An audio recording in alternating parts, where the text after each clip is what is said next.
2 Samuel 3.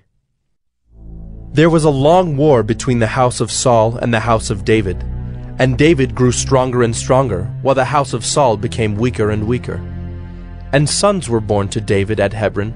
His firstborn was Amnon of Ahinoam of Jezreel, and his second, Chileab of Abigail the widow of Nabal of Carmel, and the third, Absalom, the son of Maacah, the daughter of Talmai, king of Geshur, and the fourth, Adonijah, the son of Haggith, and the fifth, Shephatiah, the son of Abital, and the sixth, Ithream of Eglah, David's wife.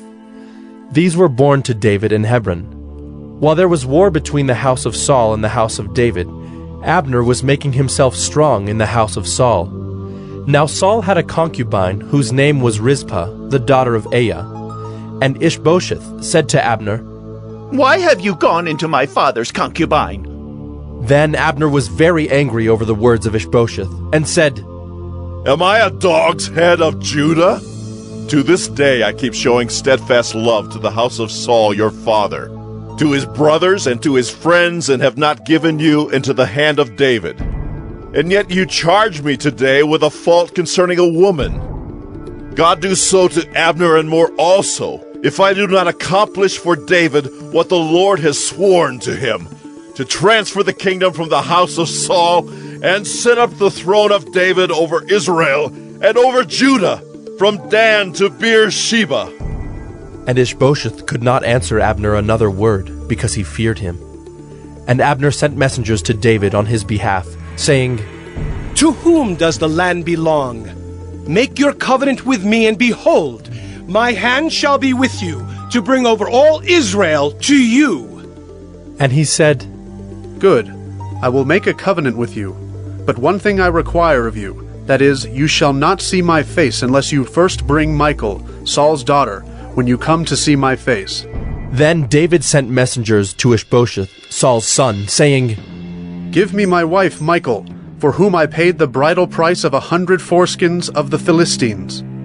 And Ishbosheth sent and took her from her husband Paltiel, the son of Laish. But her husband went with her, weeping after her all the way to Bahurim. Then Abner said to him, "Go, return." And he returned.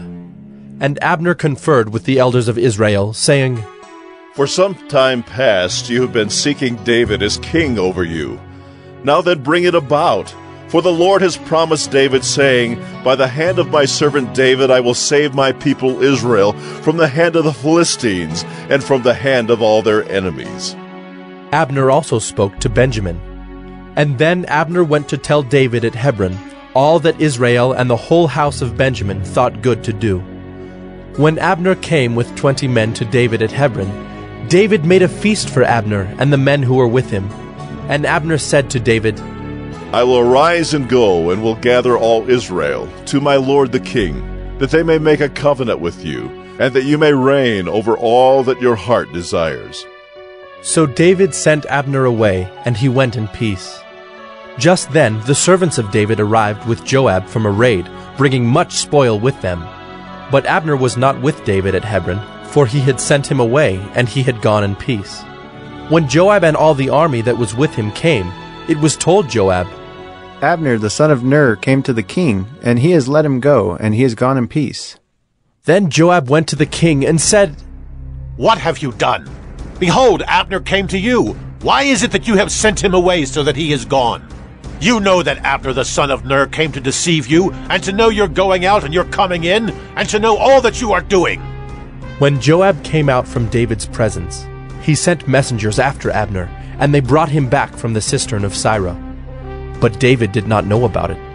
And when Abner returned to Hebron, Joab took him aside into the midst of the gate to speak with him privately.